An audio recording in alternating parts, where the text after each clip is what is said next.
The restraints cut into my wrists the moment I opened my eyes, and the first thing I felt was not fear, it was calculation. Cold metal floor, bright white light pressing down from somewhere above, a low hum vibrating through the walls, like the ship itself was breathing. I did not move right away. I listened first. That was a lesson I learned before I could read, before I could walk in a straight line without falling into a ravine. Listen first, move second. A voice broke the silence, deep and slow, carried through a translator device that made the words sound flat and mechanical. The specimen is awake. I turned my head, slowly, and saw him for the first time. Tall, gray skin with faint blue ridges running down the sides of his face. Eyes like polished stone, no white in them at all, just black centers surrounded by dark amber. He wore a uniform lined with small lights that blinked in patterns I did not understand yet. Behind him stood two smaller figures, armored, watching me the way you might watch an insect trapped under glass. "You may call me Commander Vextal Chorus," he said, stepping closer. "You are aboard my vessel. You are, for now, my property." I said nothing. I studied the room instead. 4 exits, 1 vent above the far wall, too small for him, but maybe not too small for me. A control panel near the door, unguarded. Weaknesses everywhere, if I looked long enough. "Nothing to say?" Vextal tilted his head. "Interesting. Our scans of your planet suggested your species expresses distress quite loudly. Screaming, crying, pleading, and yet here you sit, calm as still water. Would screaming get me out of these restraints?" I asked. A pause, then something that might have been a laugh if his throat could make that sound. It came out as a series of clicks. "No," he said, "it would not. Then I'll save my breath." He crouched down to my level, studying my face the way a collector studies a rare item before deciding whether it is worth keeping. "Your kind fascinates my superiors, a species that evolved on a world so hostile, so unstable, that your survival rate as infants was barely 1 in 3.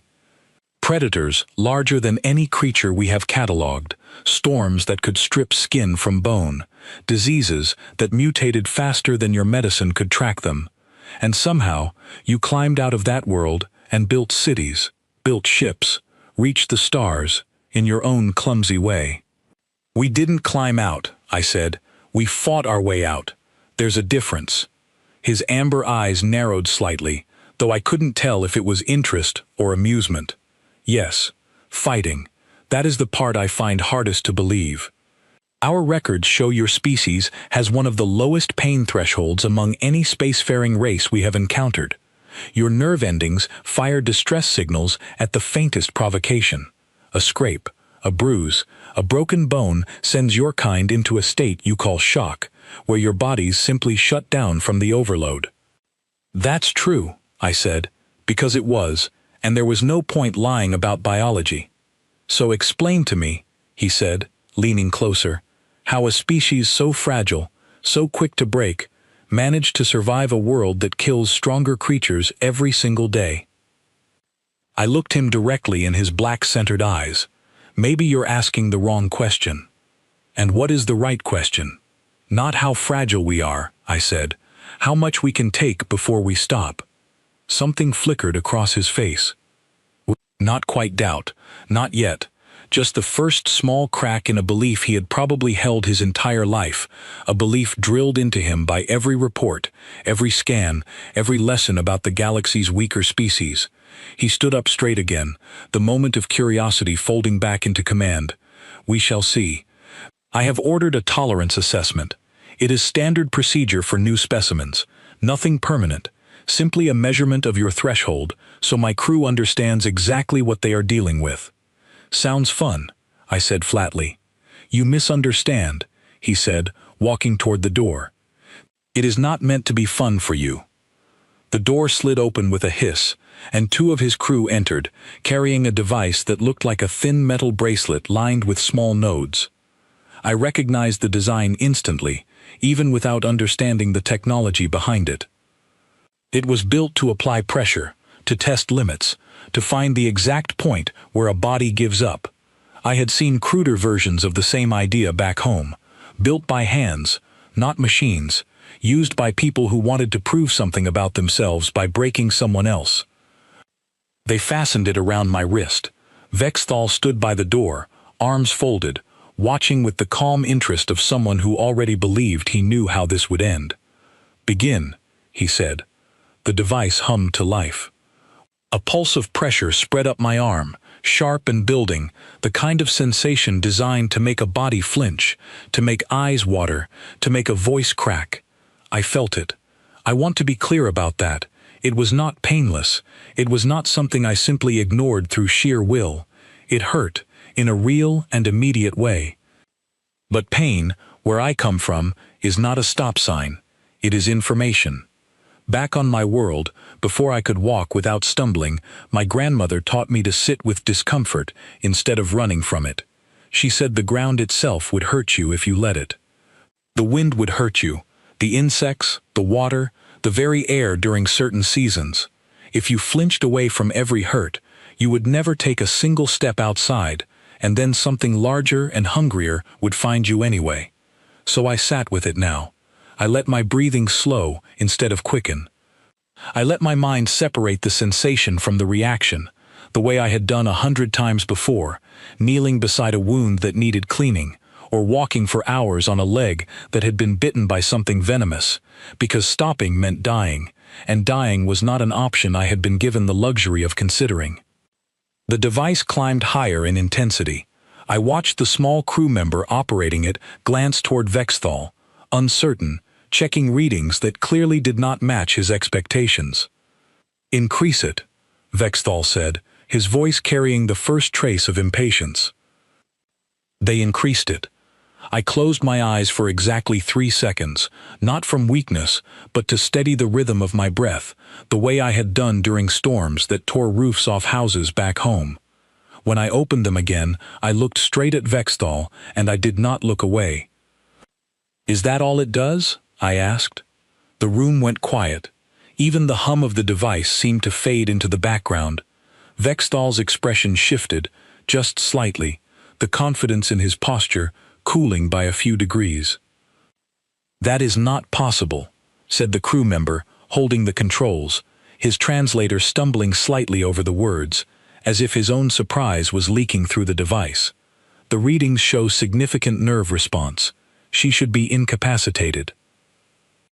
"Then perhaps your equipment is faulty," Vexthal said, though his tone lacked its earlier certainty. "The equipment is functioning within normal parameters, Commander." I said nothing more. I let the silence answer for me. Sometimes silence says more than 100 words ever could, and I had learned that lesson too, back on a world where speaking too loudly could bring something with claws down from the trees above you. Vexthal stepped closer again, studying me with new interest, though he tried to mask it beneath his usual air of superiority. "You feel it. Your body registers the pain. I can see the tension in your muscles, the change in your breathing." "I never said it didn't hurt," I replied. "You asked if that was all it did. It is not the same question." He was quiet for a long moment. Behind him, near the door, stood a younger officer I had not paid much attention to until now. Shorter than Vexthal, with a more hesitant posture, watching everything unfold with an expression that looked less like superiority and more like careful, quiet concern. I filed that detail away. On my world, you learned to notice which predator hesitated before striking, because hesitation sometimes meant fear, and fear was useful. "End the test," Vexthal said finally, waving a hand toward the device. The crew member deactivated it immediately, and the pressure along my arm faded, leaving behind a dull ache that I had already decided not to think about. "You did not break," Vexthal said, more to himself than to me, as if trying to fit the words into a framework that no longer made sense. "No," I agreed. "I didn't." He straightened, pulling his composure back into place like a mask sliding over his features. "Do not mistake this for victory. It is merely an unexpected data point. I have encountered stubborn specimens before. stubbornness fades. Given enough time and enough pressure, everything breaks. Maybe on your world's, I said, not on mine. His eyes narrowed again, this time with something closer to irritation than curiosity. You speak as though your world was special. It wasn't special, I said. It was cruel. There's a difference between those two words as well. He did not respond to that. Instead, he turned to his crew, issuing quiet instructions in a language I could not understand, though the tone was clear enough. Reassess, recalibrate. Do not report this as a failure. I watched him leave the room without another glance in my direction, his footsteps heavier than before, as though the confidence that usually carried him had lost a little of its weight. The younger officer lingered near the door for a moment longer than the others. He looked at me, not with the cold curiosity of a collector, but with something that resembled caution, maybe even respect, though he clearly did not want anyone to notice it on his face. "You should not have done that," he said quietly, his translator picking up a softer tone than Vexthal's had carried. "Done what?" I asked. "Not screamed?" "Impressed him," the officer said. "He does not like being surprised. It makes him dangerous, in ways that are difficult to predict." "I've dealt with dangerous before," I said. The officer studied me for a moment longer, something unreadable behind his dark eyes, and then he turned and followed the others out, leaving me alone in the humming white room with an aching wrist and a restraint I had already started working loose with careful, patient movements, the same way I had once worked a snare loose from around my ankle in the middle of a freezing night, slowly, quietly, without panic, because panic was the one thing that had never once helped me survive anything. I flexed my fingers and looked toward the vent above the far wall. Not yet, I told myself. Not yet, but soon. For now, I let my mind drift back to the moment Vexthal's confidence had cracked, just slightly, just enough for me to see it. He thought pain was a door that opened into surrender.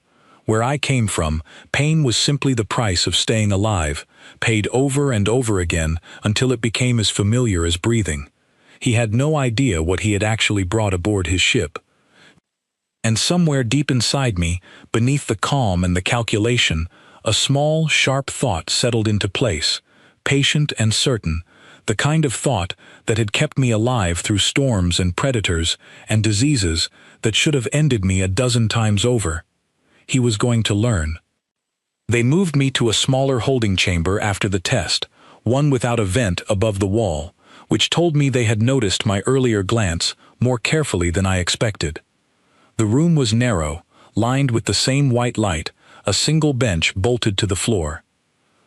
I sat down and finally allowed myself to think about home, not because I missed it, but because understanding where I came from was the only way to understand why none of this frightened me the way they wanted it to. My world did not have a name that outsiders would recognize, so the people who lived there simply called it the hard ground.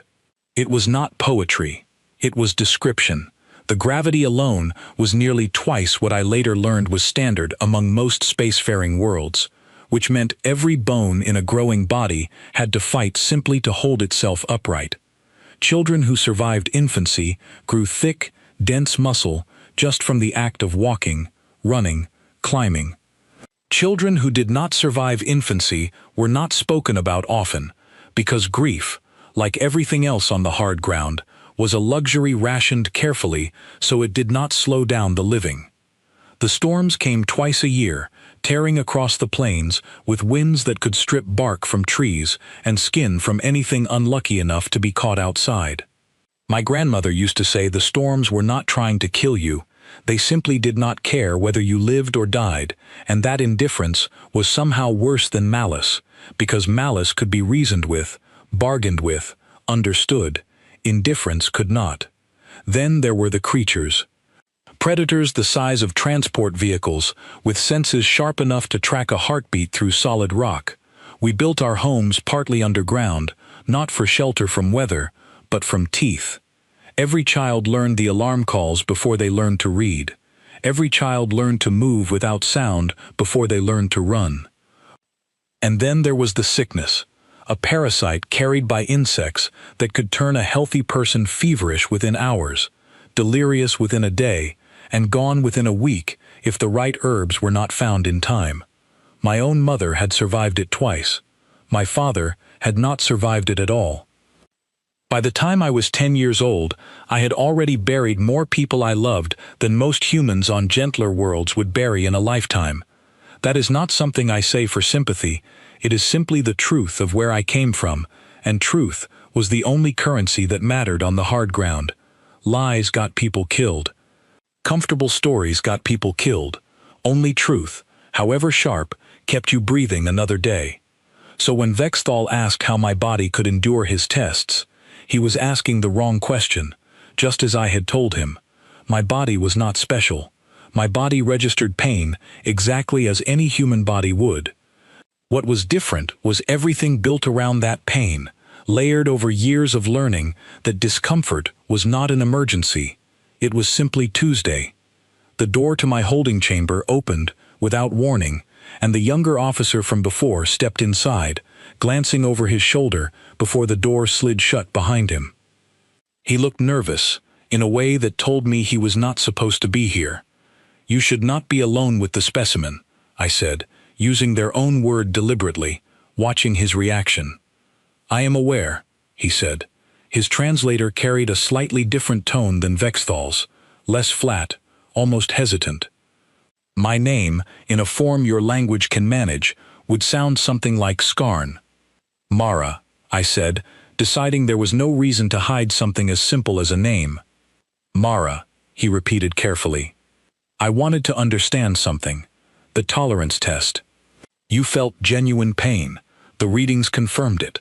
Why did you not react the way our records predicted?" "Because reacting the way you predicted wouldn't have helped me," I said.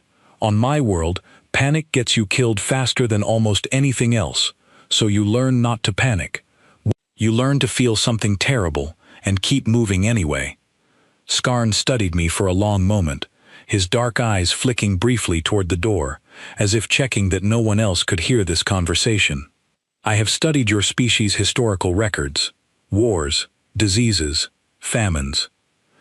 Natural disasters that erased entire populations within days.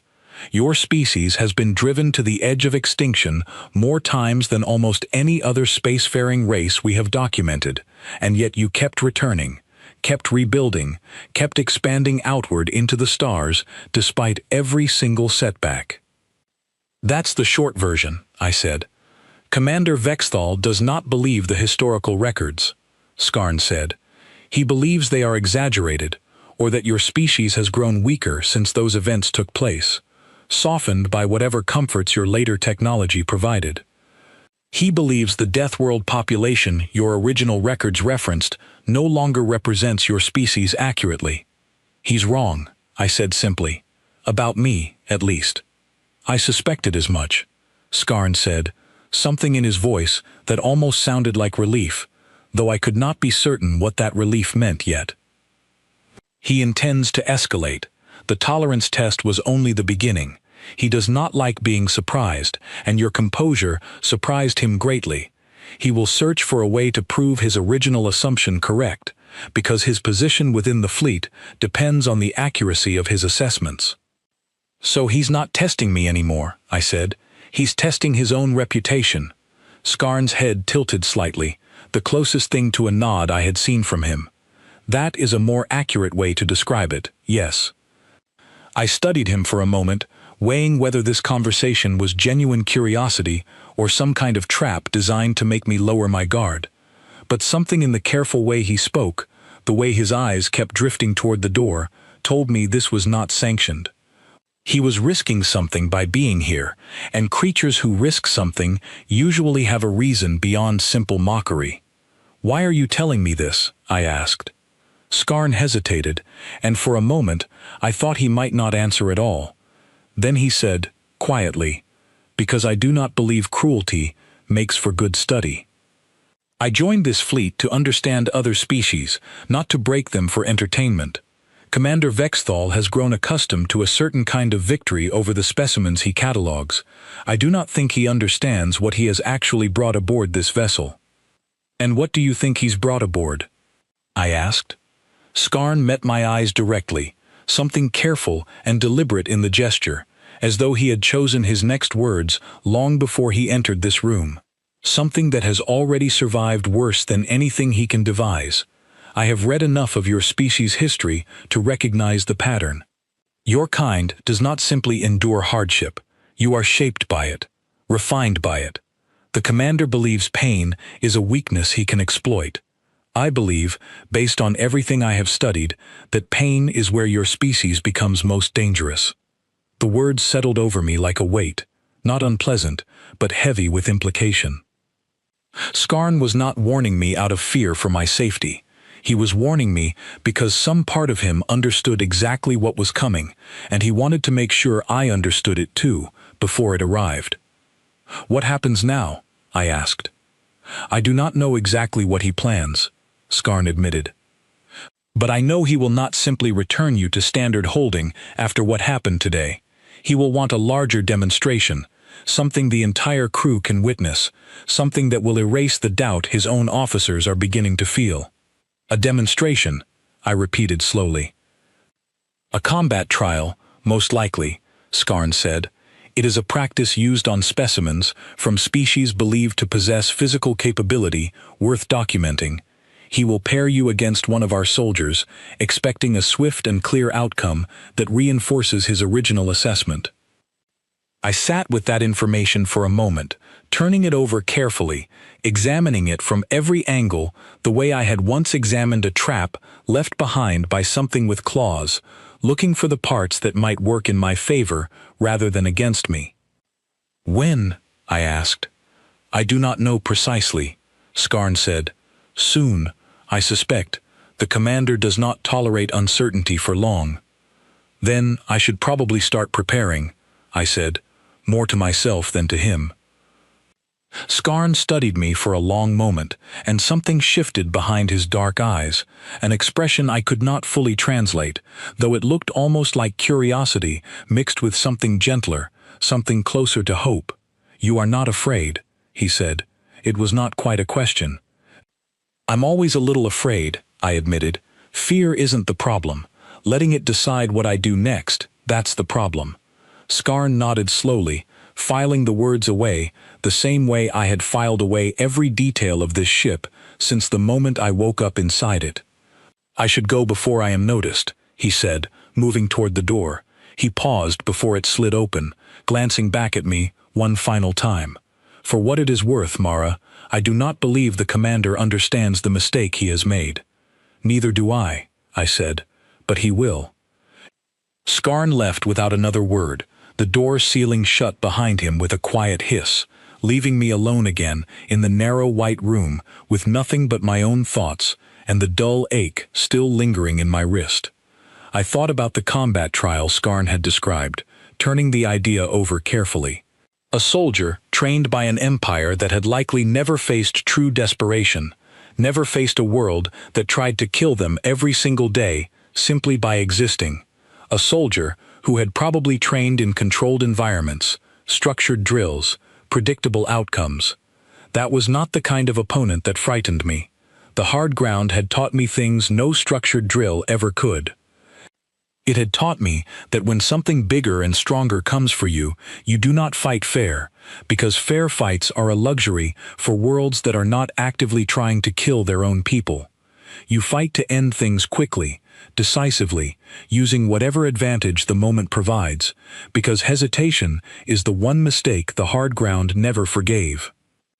I thought about my grandmother again, her hands rough and scarred, teaching me to move without sound, to read the tension in an animal's shoulders before it decided to attack, to turn a disadvantage into an opening simply by refusing to react the way anything expected me to react. Vexthal wanted a demonstration. He wanted his crew to watch me break, to watch their doubts dissolve back into the certainty he needed to protect his own position. He believed he already understood the outcome before it happened, the same mistake so many predators back home had made right before the hard ground taught them otherwise. I closed my eyes, steadied my breathing, and let my mind walk through every scenario I could imagine, preparing the way I had always prepared, patiently, quietly, without a single wasted movement. Whatever soldier they sent against me, whatever arena they built for this demonstration, I intended to make sure that when it ended, the doubt Vexthal was so desperate to erase would not disappear. It would grow. The call came sooner than I expected. 2 guards arrived at my chamber less than a day after Skarn's visit, their armor heavier than before, their movements more formal, more ceremonial, the way soldiers move when they know they are being watched by someone important. They did not speak to me. They simply gestured toward the door, and I stood, rolling my shoulders, letting my body settle into the quiet readiness I had carried through every dangerous moment of my life. They led me through corridors I had not seen before, wider than the holding chambers, lined with crew members who stopped what they were doing to watch me pass. I felt their eyes on me, curious, wary, some openly hostile. Word had clearly spread about the tolerance test. I kept my expression calm, my posture loose but alert, giving them nothing to read except patience. The corridor opened into a large chamber unlike anything I had seen aboard the ship so far. A circular arena, sunk slightly below the surrounding walkway, surrounded by railings where crew members were already gathering. The floor of the arena was some kind of dense metal alloy, scuffed and marked from previous use, which told me this was not the first demonstration held in this room. Vexthal stood at the highest point of the railing, overlooking the arena like a judge presiding over a trial whose verdict he had already decided. Beside him stood Skarn, expression carefully neutral, though I caught the briefest flicker of his eyes toward me as I entered. "Welcome, specimen," Vexthal said, his voice amplified through some device that carried it across the entire chamber. "Today, my crew will witness something I believe will settle the questions raised during yesterday's assessment." I said nothing. I studied the arena instead, memorizing every detail: the railing height, the distance between support beams, the texture of the floor, which looked slightly uneven near the far edge, worn down by repeated impact. A second figure entered the arena from the opposite side, and I turned my attention fully toward my opponent. He was larger than Vexthal, built with the kind of dense, functional muscle that suggested extensive physical training.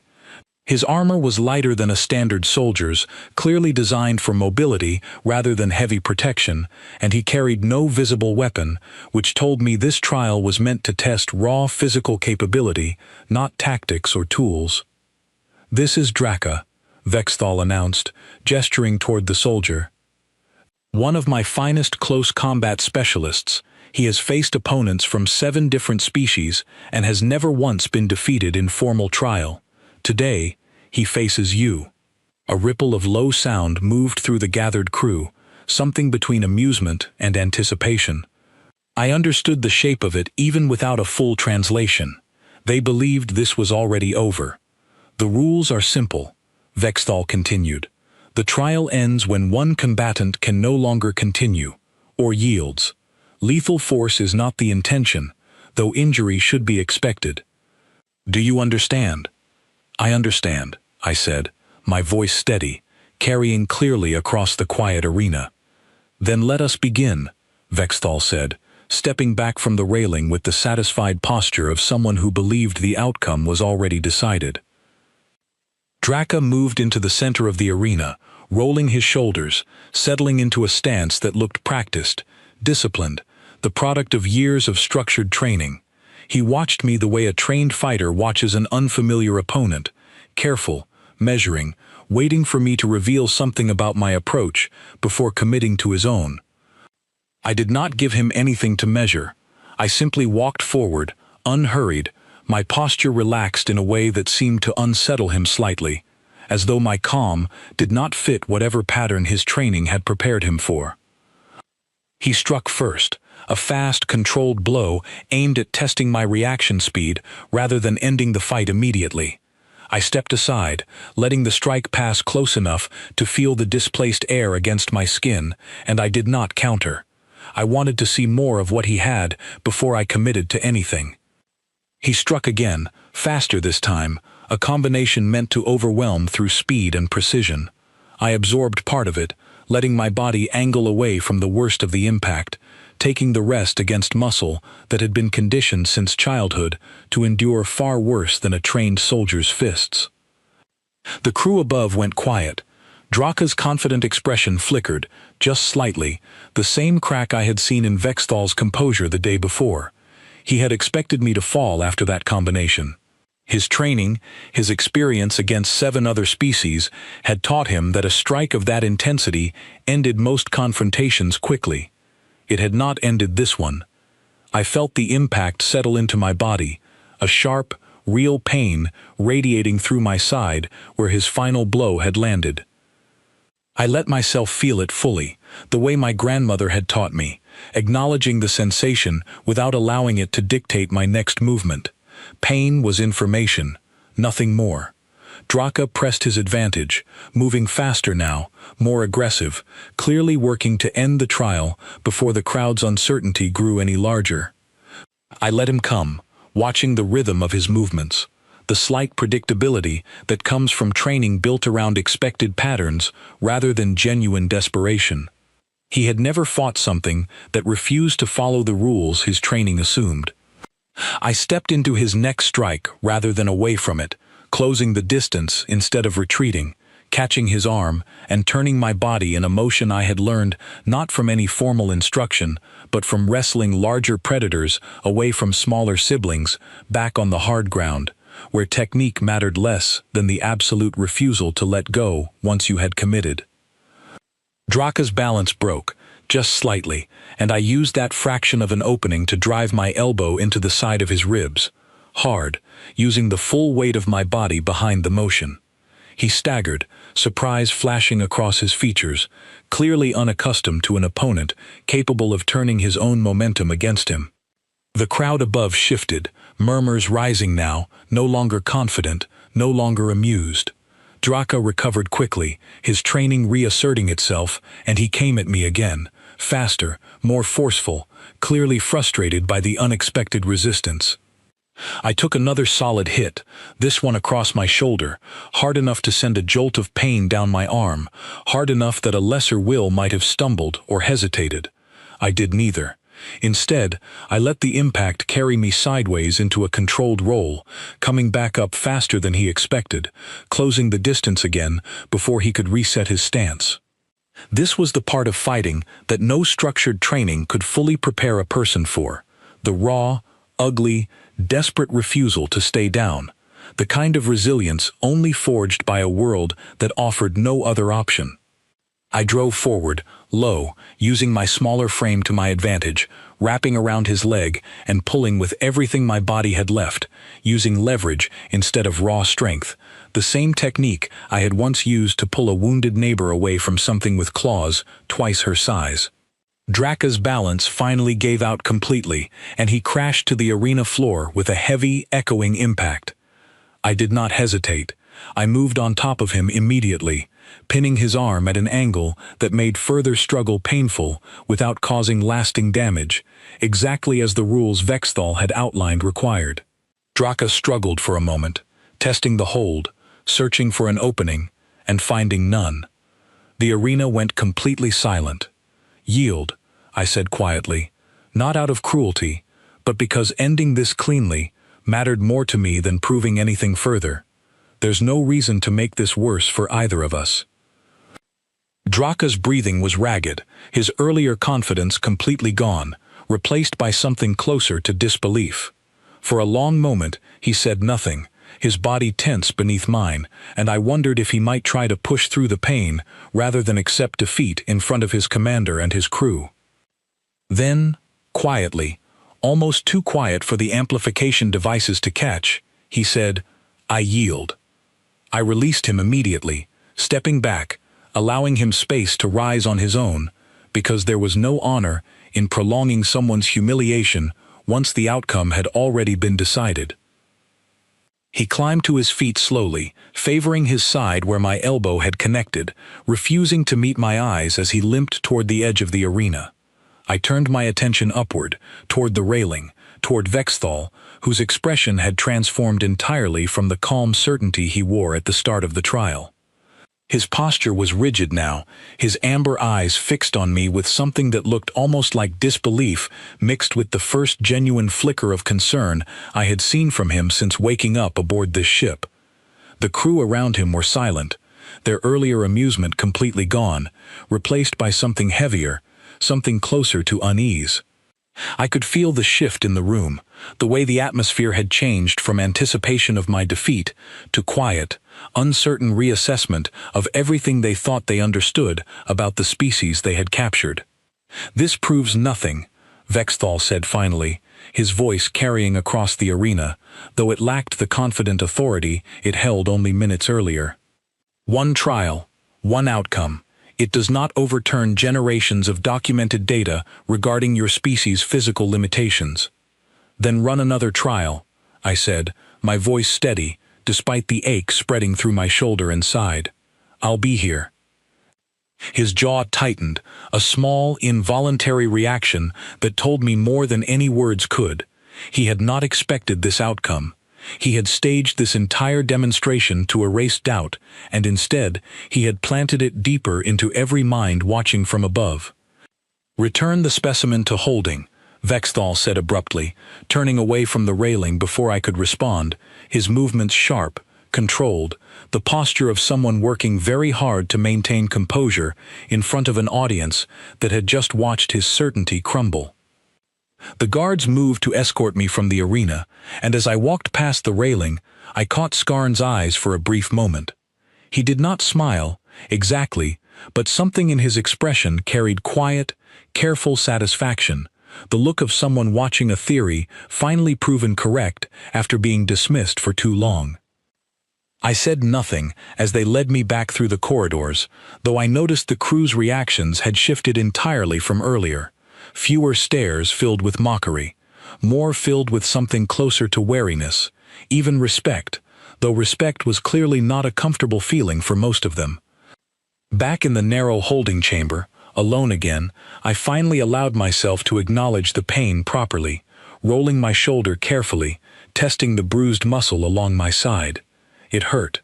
It would likely hurt for days.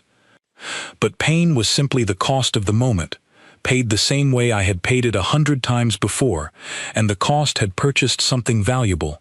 Vexthal's certainty was broken. I understood, sitting there in the quiet white room, that he would not simply accept this outcome and move forward.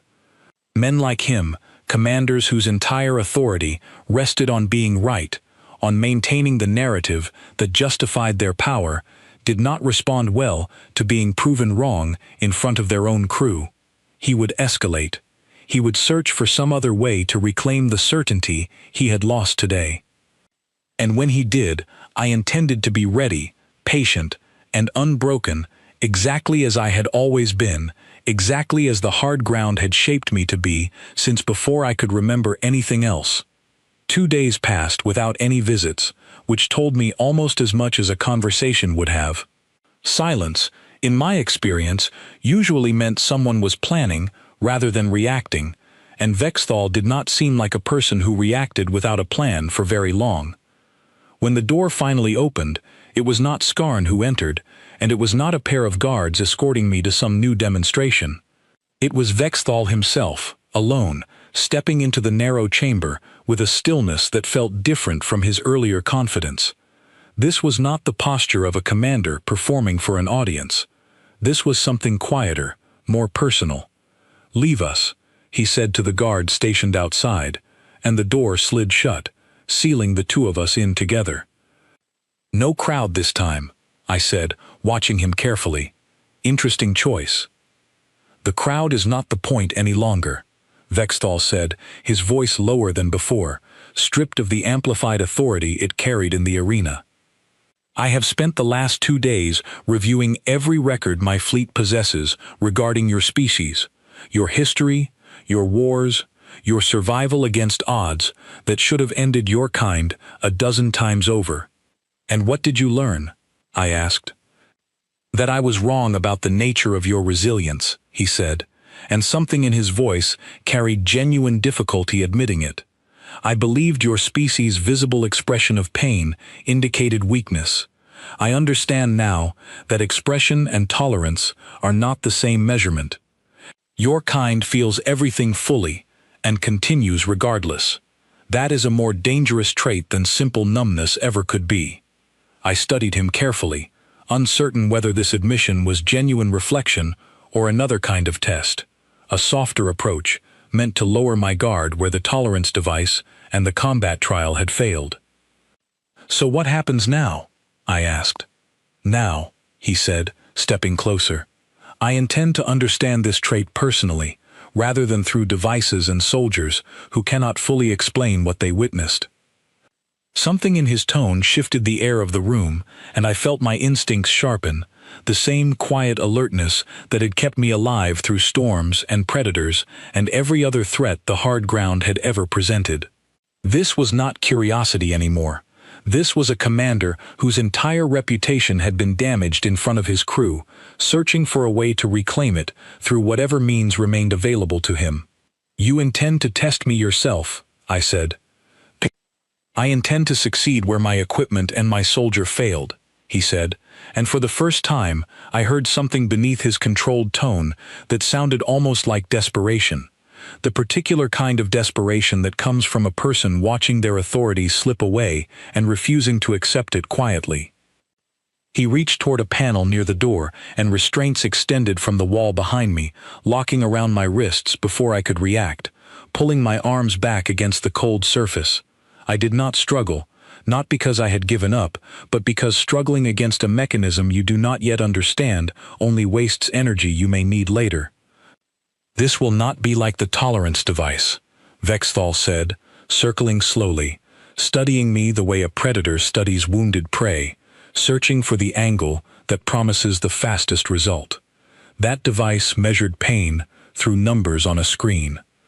"I intend to understand it directly, through observation, through patience, until I find the point where your composure finally breaks." "You're assuming there is a point," I said, keeping my voice level despite the restraints biting into my wrists. "There is always a point," he said. "Every living thing has a limit. I simply failed to find yours through conventional methods. I will find it through unconventional ones." What followed was not something I want to describe in detail, not because I am ashamed of what happened, but because the specifics matter less than what it revealed. Vexthal applied pressure, discomfort, prolonged strain, testing not my body's threshold in a single sharp moment, but my endurance across a stretched, patient span of time, believing that sustained difficulty would eventually accomplish what a single test could not. It hurt. I will not pretend otherwise. Every method he used carried genuine discomfort, sometimes sharp, sometimes a slow, grinding ache that tested patience as much as pain tolerance. But pain stretched across time is simply a different kind of pain, and I had faced that kind before too, during fevers that lasted days, during recoveries from injuries that had no proper medicine to ease them, during winters where hunger itself became a constant, patient companion. I focused on my breathing. I focused on the small, steady rhythm of counting seconds, the same technique I had used waiting out storms in underground shelters, when the wind screamed loud enough to make the walls shake, and the only thing left to control was your own mind. Vexthal watched closely, studying my face for any crack in my composure, and though the discomfort was real, though my body registered every moment of it honestly, I refused to give him the reaction he needed. Not out of stubbornness alone, but because giving him that reaction would have meant admitting that this moment, this room, this commander, held more power over me than everything I had already survived. It did not. Time passed. I do not know exactly how long, because measuring time accurately becomes difficult when your mind is focused entirely on enduring rather than tracking minutes. But eventually, I noticed something shift in Vexthal's posture, a slight unsteadiness entering his movements, his breathing growing less controlled than his usual composed demeanor allowed. He was tiring before I was breaking. "Why?" he finally said, his voice carrying genuine frustration now, stripped of its earlier calculated calm. Will you not simply yield? There is no shame in it. Every specimen eventually yields. Because yielding wouldn't end anything, I said, my voice quieter than before, strained but steady. You'd just find something else to try. The only way this actually ends is if you understand something you don't understand yet. And what is that? He demanded. That I've already survived worse than you, I said. Not because I'm special, because where I come from, worse is just Tuesday. Something in his expression faltered, the frustration briefly replaced by something rawer, something closer to the uncertainty I had first noticed cracking through his confidence during the tolerance test. He stepped back from me, studying his own hands for a moment, as though searching them for an answer they could not provide. This should have worked, he murmured, almost to himself. Every specimen I have tested this way eventually broke, every single one. I'm not every specimen, I said. He turned back toward me, and for a brief, unguarded moment, I saw something in his eyes that had nothing to do with authority or reputation or the careful performance of command. I saw fear, quiet and personal, the fear of someone realizing that everything they believed about their place in the universe might be built on assumptions that no longer held true. Before he could respond, the door slid open unexpectedly, and Skarn stepped inside, his posture rigid, his expression carefully controlled, despite what must have been considerable risk in interrupting his commander mid-session. "Commander," Skarn said, his voice steady, despite the tension clearly running through him, "the crew has noticed your extended absence. Questions are being raised. It would be unwise to allow further speculation regarding this session." Vexthal's jaw tightened, the mention of his crew's perception clearly striking somewhere sensitive. He glanced back at me one final time, something unreadable passing behind his amber eyes, and then he stepped away entirely, moving toward the door without another word. The restraints released a moment later, and I rolled my shoulders slowly, testing the ache that had settled deep into my body from the prolonged strain. I looked toward Skarn, who lingered near the doorway, his expression carrying quiet concern he was clearly trying to mask. "Are you well enough to stand?" he asked quietly, once the door had sealed behind Vexthal's retreating footsteps. "I'll manage," I said, pushing myself upright despite the protest running through tired muscles. "Thank you for the interruption. Good timing." "It was not entirely timing," Skarn admitted quietly. "I have been monitoring the session log since he began. I judged it necessary to intervene before matters escalated further than either of us could safely manage. I studied him carefully, understanding fully now the risk he had taken, not once, but repeatedly, on behalf of someone his own empire considered nothing more than a specimen. "He's not going to stop," I said, "is he?" Skarn was quiet for a long moment, his gaze drifting toward the door, as though weighing how honest he could afford to be. "No," he said finally, "I do not believe he will stop willingly. His reputation, his authority, his entire understanding of his place within this fleet now depends on proving his original assessment correct. Men like him rarely surrender that kind of certainty without first losing everything attached to it." "Then I suppose we're heading toward exactly that," I said. Skarn met my eyes, something resolute settling into his expression despite the obvious risk it represented. "Perhaps," he said quietly, "and perhaps it is time someone helped ensure the outcome favors the one who never asked to be brought aboard this vessel in the first place." I held his gaze for a long moment, understanding the weight of what he had just offered, understanding that whatever came next would not be something I faced entirely alone anymore. "Then let's make sure it does," I said. Skarn returned 2 nights later, this time with something more useful than warnings. He carried a small device, flat and dark, which he pressed into my hand once the door had sealed behind him. "This will disable the restraint locks on this level," he said quietly, his voice barely above a whisper. "It will not get you off the ship entirely. That requires passing through the docking corridor, which is heavily monitored, but it will get you out of this chamber, and it will buy time." "Time for what?" I asked. Time for the truth, to reach the rest of the crew, Skarn said. Vexthal has grown reckless. His private sessions with you were never authorized by fleet protocol. If enough of the crew witness what he has actually been doing, rather than simply hearing rumors filtered through his own reports, his authority will collapse from within, without requiring you to fight your way through an entire vessel alone. I turned the device over carefully in my hands, understanding the risk Skarn was taking simply by standing in this room. Why help me like this? You could lose everything for this. Skarn was quiet for a moment, his dark eyes steady, despite the obvious tension running through his posture. Because I did not join this fleet to watch someone broken for the sake of a commander's wounded pride, he said finally, and because I believe, watching everything I have watched over these past days, that your species deserves better than what Vexthal intended to prove about you. I nodded slowly, tucking the device carefully against my palm. Then let's not waste the opportunity. The plan unfolded over the following hours, exactly as Skarn had described, though not without complications neither of us fully anticipated. The restraint locks disabled cleanly enough, and I moved through the quiet corridors during the ship's designated rest cycle, avoiding patrol patterns Skarn had mapped out with careful precision. I made it as far as the central relay chamber, where Skarn intended to broadcast recorded footage from his monitoring logs to every terminal aboard the vessel before Vexthal found us.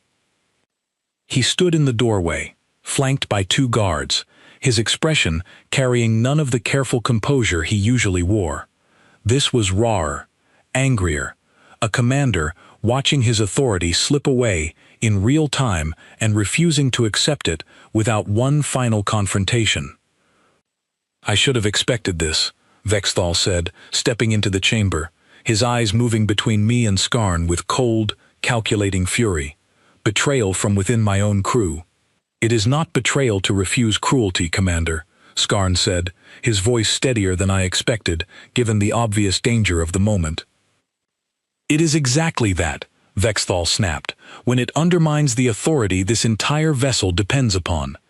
He turned his attention fully toward me, and something in his posture shifted, the anger cooling into something colder, more deliberate. This ends now, he said. Whatever this specimen has convinced you of, whatever weakness she has exploited in your judgment, it ends tonight. He moved toward me directly this time, without devices, without restraints, without an audience gathered to witness the outcome. Just the 2 of us, finally, stripped of every layer of performance that had surrounded our previous encounters. I did not retreat. I had spent days absorbing every method he used against me, cataloging his movements, his tendencies, the particular rhythm of his frustration whenever his expectations failed to materialize. I understood him now in ways he had never bothered to understand me. He struck first, faster and more forceful than I expected from someone who had spent his career relying on rank rather than combat, driven now by something more personal than any earlier test. I absorbed the blow, letting the impact settle the way I had learned to let every impact settle, and I answered with a strike of my own, precise, controlled, aimed at the same vulnerable point along his side that Draka's training had failed to protect during our earlier trial. Vexthal staggered, surprise flashing across his features, the same disbelief I had seen from every opponent who assumed my calm reflected weakness rather than discipline. He came again, angrier now, less controlled, and I met each strike with the patience carved into me since childhood, absorbing what I could not avoid, answering with precision instead of raw force, understanding that his anger, unlike mine, was working against him rather than for him. The confrontation ended not with a dramatic final blow, but with Vexthal overextending during a strike driven more by fury than technique, his balance breaking in a way that left him exposed. I caught his arm, twisted with the same leverage that had ended the earlier trial, and brought him down to the floor of the relay chamber, pinning him firmly, the position leaving him no path to continue. He struggled for a moment, and then, gradually, the fight drained out of him, replaced by something quieter, something that had nothing to do with the careful command he usually projected. "Yield," I said quietly, the same word I had offered Draca, though this moment carried a different weight entirely. He was silent for a long moment, his breathing ragged, his composure finally, completely stripped away. When he spoke, his voice carried none of the authority it once held. "Please," he said, the word rough and unfamiliar in his mouth, as though he had never once needed to say it before in his entire life. "Please, stop." I held the position a moment longer, studying him carefully, understanding the significance of what he had just said. This was the same word, the same plea, that he had mocked in me during our very first conversation, believing it revealed weakness rather than something far more complicated.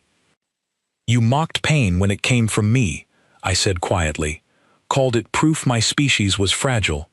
But here you are, asking for exactly the same mercy you assumed I could never earn."